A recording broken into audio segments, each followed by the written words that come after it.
चकाचौंध भरी नगरी दिल्ली में पूरे देश के लोग अपने रोजगार के लिए आते हैं। ऐसे ही रोजगार की तलाश में मनोहर अपने परिवार के सहित आया था। उसके परिवार में उसकी पत्नी रीता, बेटा शिवम और बेटी सुनीता थी। वह मिट्टी के सुंदर सुंदर बर्तन बनाता था और जब दीपावली आती तो मिट्टी के दिए बनाता। उसकी खूब बिक्री होती थी। पूरा परिवार खुशहाल था कि अचानक एक दुर्घटना में मनोहर की मृत्यु हो गई। हे भगवान, ये क्या हो गया? अब हम क्या करेंगे? हमारा गुजारा कैसे चलेगा? हालांकि रीता के बेटे शिवम की उम्र अभी बहुत छोटी थी, लेकिन फिर भी उसने परिस्थितियों को समझा। वह अपनी मां को सांत्वना देते हुए बोला, मम्मी, तुम चिंता मत करो। पापा के काम को अब मैं संभाला करूंगा। हमें कोई परेशानी नहीं होगी। तो तुम क्या कर लोगे बेटा? तुम तो इतने छोटे हो, मुझे ही कुछ करना होगा। रीता कुछ घरों में झाड़ू पोछे का काम करने लगी। धीरे धीरे किसी न किसी तरह से काम चलने लगा, लेकिन रीता को एक दिन बुखार आया। उसकी दवा होने लगी, लेकिन उसे कोई फायदा नहीं हुआ। इतनी दवा हो रही है लेकिन मैं ठीक ही नहीं हो रही। अब कैसे काम चलेगा? मैं पिताजी का काम शुरू कर देता हूँ। दिवाली आ गई है, मैं दिए बनाऊंगा। हमारा खूब काम चलेगा। लेकिन बेटा, तुम्हें कहाँ बनाना आता है? मैं सारा काम पिताजी से सीख चुका हूँ। मैं साथ में काम करवाता था ना, तभी मुझको भी आ गया। शिवम मिट्टी ले आया। बड़ी मेहनत से उसने उसे तैयार किया। उसने खूब मेहनत करके डिजाइनर दिए बनाए और उन्हें बाजार ले गया। शाम को वह घर पर आया तो बहुत निराश था। मम्मी, अब बाजार में इन दियों को कोई नहीं लेता है। इनकी जगह पर अच्छी अच्छी बिजली की झालरें और रंगीन बल्ब आने लगे हैं।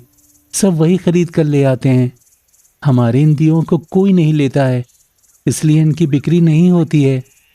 शिवम की कॉलोनी से कुछ ही दूर सड़क के पार चंदन रहता था। चंदन एक बहुत ही जागरूक और होनहार स्टूडेंट था। वह आते जाते समय रोज ही शिवम को देखता था। आज भी कॉलेज जाते समय उसने शिवम को दियों की दुकान लगाते हुए देखा था, और जब लौटकर आया तब देखा कि शिवम उदास बैठा था। उसने शिवम से पूछा, क्या हुआ दोस्त, तुम इतने उदास क्यों हो? शिवम ने भरे गले से कहा, मेरे एक भी दिए नहीं बिके। सभी लोग बिजली की झालर लाकर लगाते हैं। मैंने सड़क पर अपने दियों की दुकान लगाई थी, तो वहां के दुकानदारों ने मुझे भगा दिया और कहा कि तुम मेरी दुकान के सामने से चले जाओ। तो मैं यहाँ आकर दूर बैठा हूँ, जो मेन रोड से दूर है, इसलिए यहाँ लोग आते ही नहीं। दूसरे लोगों के मन में एक बात और भी है कि वो अपने स्टैंडर्ड पर ध्यान देते हैं, इसलिए भी बड़ी दुकानों पर जाते हैं, मेरे पास नहीं आते। उन्हें गरीब के फुटपाथ पर लगी दुकान पर आने में शर्म आती है। यह कहकर शिवम की आंखों में आंसू भर आए, जिसे देखकर चंदन को उस पर बहुत दया आई। शिवम ने सारा सामान समेटा और अपने घर की ओर जाने लगा। चंदन बोला, चलो मैं भी तुम्हारे साथ चलता हूँ, शायद मैं तुम्हारी थोड़ी मदद कर सकूं। फिर वह शिवम के घर गया। शिवम की मां की हालत देखकर तो वह दंग रह गया। शिवम के पूरे घर में कुछ भी सामान दिखाई नहीं दे रहा था, बस उसकी बीमार मां लेटी हुई थी। आज सवेरे से शिवम के घर में कुछ खाने को नहीं बना था। वह तो सवेरे बिना कुछ खाए पिए अपने दिए बेचने गया था। शिवम की बहन सुनीता ने बताया, आज घर में कुछ खाने को नहीं है और मम्मी की तबीयत आज बहुत ज्यादा खराब है, लेकिन घर में एक भी पैसा नहीं जो इनकी दवा आती। इतना कहकर उस लड़की की आंखों से भी आंसू बहने लगे। चंदन ने उनकी जो हालत देखी, उससे वह और भी ज्यादा दुखी हो गया। यह सब देखकर चंदन ने अपनी जेब से कुछ रुपए निकालकर शिवम को देने चाहे तो शिवम बोला, नहीं, रहने दो, मैं ये रुपए नहीं ले सकता। ऐसे मुझे अच्छा नहीं लगता। इससे तो अच्छा होता मेरा ये सारा सामान बिक जाता। उसमें अगर तुम मेरी मदद कर सकते हो तो कर दो। उसकी स्वाभिमान भरी बात को सुनकर चंदन बहुत प्रभावित हुआ। वह बोला, ये तो अभी तुरंत के लिए है। तुम जाकर आंटी की दवा ले आओ और खाने पीने का प्रबंध करो, मैं तुम्हारी मदद करूंगा। चंदन ने उनके खाने पीने का इंतजाम किया, रीता को दवा दिलवाई। चंदन ने शिवम के पूरे घर की वीडियो बनाई और उसकी माँ की जो हालत थी उसके भी फोटो लिए, और उसके बाद उसने शिवम के एक डिजाइनर दिए की फोटो क्लिक की और वह अपनी कॉलोनी में चला गया।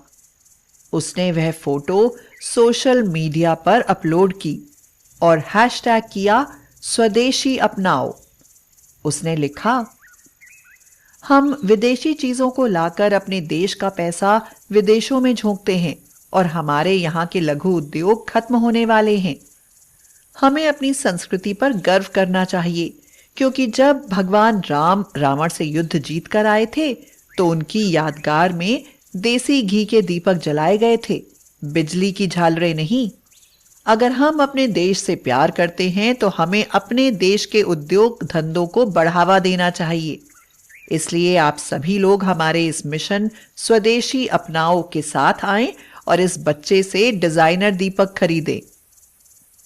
इसके बाद उसने शिवम की दर्द भरी कहानी की वीडियो अपलोड कर दी और शिवम का पता लिख दिया। अगले दिन शिवम के लिए ढेर सारी सौगातें थीं। चंदन की पोस्ट देखकर चारों तरफ से लोग शिवम की दुकान की तरफ आने लगे। उसके सारे दिए बिक गए। अब शिवम बहुत खुश था, उसके पास बहुत सारे रुपए आ गए थे। शिवम चंदन से बोला, ये तो कमाल हो गया चंदन भैया, तुमने तो जैसे जादू कर दिया है। मुझे तो यकीन भी नहीं था कि मेरा एक भी दिया बिकेगा, लेकिन यहाँ तो ये कम पड़ गए।